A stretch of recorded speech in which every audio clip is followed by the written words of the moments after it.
Earlier today on centre court, it was ladies' semi-finals day where Angelique Kerber defeated Jelena Ostapenko in straight sets, and then Serena Williams. She looked incredibly good on court. Her best of tennis of a championship so far, defeating Julia Gergers also in straight sets. So it is a repeat of the final of 2 years ago. Serena Williams against Angelique Kerber. Let's get the thoughts now of an 18-time Grand Slam champion, Chris Evert. She joined me in the studio. Chrissy, lovely to see you. Sue, great to see you way across the table. We only bump into each other in the corridor, like, hi, hi, hi, hi, hi. No, it's always good to see you. Oh, and you. And have you been enjoying the Championships? It's been a different sort of ladies' event here, hasn't it? It's been full of surprises, full of shocks. I mean, each day, you know, the seeds would crash out, and I would be amazed. Kvitova was favored, and Muguruza, I thought, had a great chance. I picked both of them. Oh, you did? To do well? And, and I thought Simona was playing pretty solid there for a few matches, and you know, Serena, the first round, she looked a bit rusty. I mean, there are a couple of times when she was like tripping over her own feet, and I thought, I'm not quite sure. But it's unbelievable, the contrast from that first round to now, how she's playing. I mean, I really feel like she got her A game back today. Absolutely. We were talking before the match saying the one key is the movement. You know, is she moving as well as she was? But whew, yes, she is. I think with each match, again, she's always played her way, even when she's been out of shape. She's played her way into these Grand Slams because she has the luxury of it being 2 weeks. And so with each match, she is such a quick learner. I mean, she is very steady on her feet. I think her footing is a lot firmer now in the second week, and she's moving very well. I don't know if she's moving as well as 2 or 3 years ago, but she's certainly hitting the ball and serving as well. It is incredible when you think it was only 10 months ago she had a baby. It's shocking. It really is. It's, you know, it's also shocking. I think what gets underestimated is the mental and emotional part of her game, because we marvel at the athleticism and the power and the big serves, but we don't really talk enough about the mental, the hunger. I mean, she came from nothing.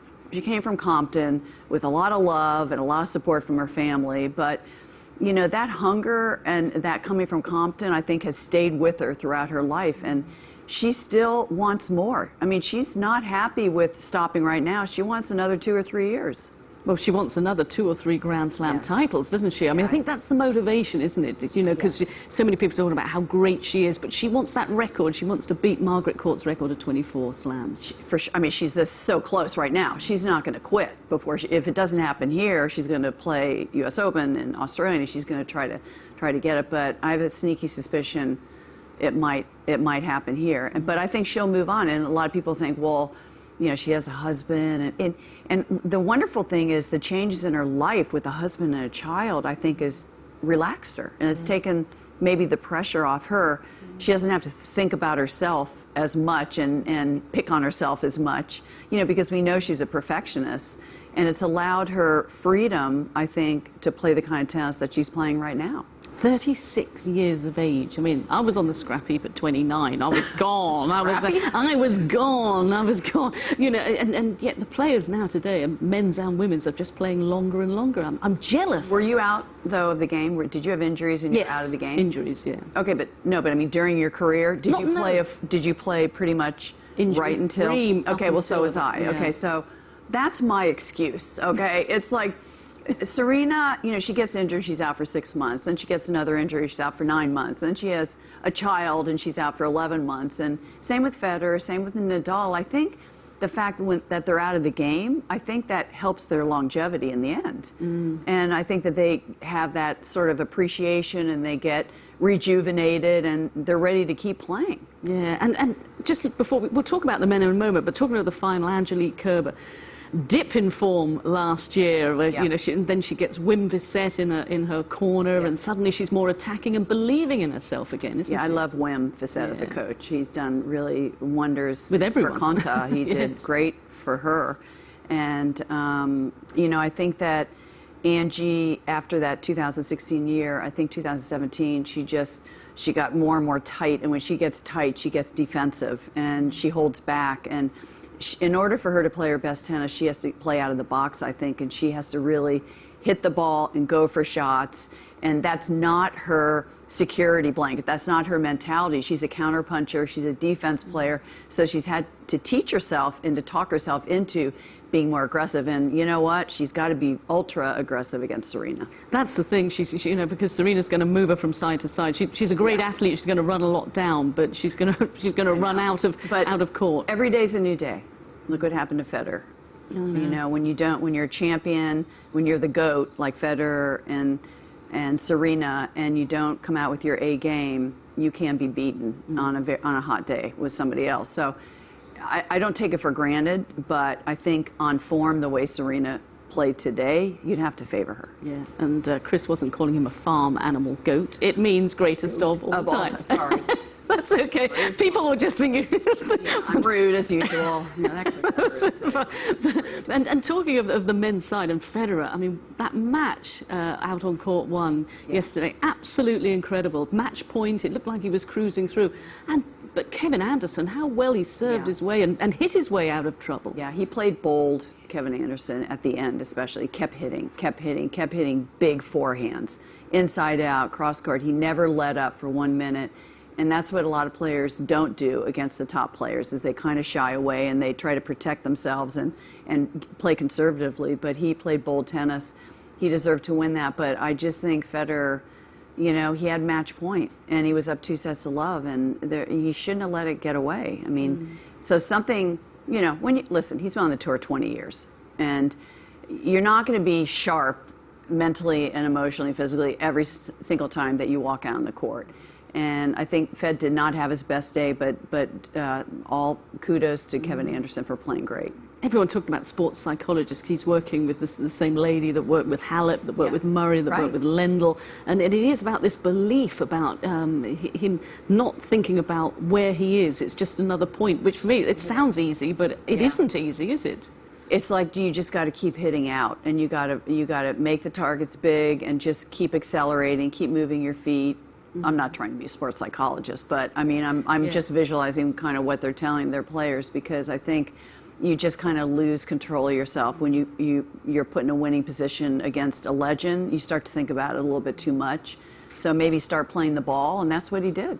And then over on centre court late yesterday, Rafael Nadal and Juan Martín del Potro. Oh. What an unbelievable match that was. Two of the nicest guys you could possibly meet, isn't it? And isn't it lovely to see del Potro playing so well again after everything, all the surgeries and injuries that he's been through? You hated to see somebody lose that match. I mean, that was some beautiful, high-quality tennis. And yeah, it is. Del Potro is one of the most popular players, I think, in the locker room and with the fans. And Rafa, look at him serving and volleying. He's had to learn how to adjust to the grass. He's such a great clay court player, but he's won Wimbledon, and he's ready to make those adjustments and those changes to be great on grass. But I love the match coming up, you know, with Djokovic and Nadal. I mean, that's the rivalry. Everyone talks about Nadal and Federer, but they've played 51 times. Exactly, and there's only one in it. But look at Del Potro. He just threw everything at it. He's had so many unbelievable matches on this court. Back in 2013 at Novak Djokovic, another 5-setter, which he lost. And he just gave everything. He almost got back into this final set. Yeah, he had the break points. But Rafa is just warrior-like, it seems, at this championship, doesn't he? He's a human backboard. But I just love Del Potro.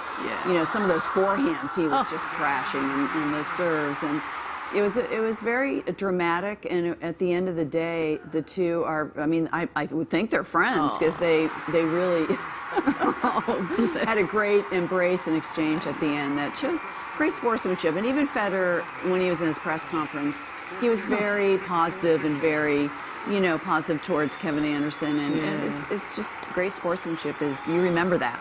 I was blubbing at this point. I was in tears. I just think this is just the perfect way to end what was an amazing match. The people that stayed on, that they didn't go to watch the football, they stayed on to watch this match, and absolutely a real treat. It was a final.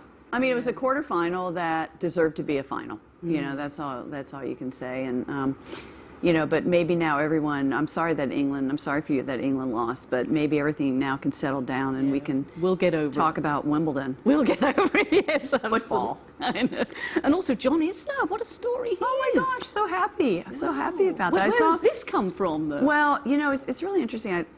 Did he win Miami? He did. He won Miami, okay. Yeah. Because I actually tweeted him after he won Miami, and I was so impressed. I don't watch a lot of men's tennis, but I watched him for some reason and watched him win, and I was very impressed. And Wimbledon came to mind right away, and I said, you know, good luck. And I said, you know, you can win Wimbledon if you think you can, you know. And he was like, he got right back. He said, thank you very much. But he's one of the players that, I mean, he's got a big serve, but he's come into his own, and he's gotten married, and he's more mature, and I think he's returning better, moving a little bit better. And he certainly shows that enthusiasm out there. And wouldn't that be great for American men's tennis? Because we get a rap about, you know, a bad rap about men's tennis. Where are all the next champions? And we have it in the women's side, you know, with Sloane and Madison and players like that, Coco Vandeweghe. But we really are searching for a male that can win a Grand Slam. So maybe this is his shot. Is he 33? I don't know. Okay. You're asking the wrong person. I don't talk ages. No, you? No, absolutely not. No. Let's change the subject. Have you been in the Royal Box yet? I haven't. I think Sunday. Because Saturday are the women, former working. champions, and I'm working because I'm a working woman with children. And I'm still earning my living, you know. I want to work until the day I pass. So I very nicely asked if I could have a seat on Sunday. So I'm going to bring my sister Jeannie. Oh, lovely. And you're still coaching, still working at the academy with your brother John, and yes, it must be fun coaching. working with the kids and seeing how it. I love going to Grand Slams and then going home and then sitting them around and talking and I answer questions, and they all have all kinds of questions about the players and strategy, and I tell them this is what the women have been working on and this is what they're doing, and everyone's getting a lot of first serves in and everyone's returning well, and I try to give them you know little hints of what's going on in the professional world, and so but I enjoy it. I enjoy the mentoring part. It's so changed the women's game, hasn't it, from when we were out there? Wow. But you know what? They make more errors in this day and age. We never missed a ball. No, that's true. And, you know.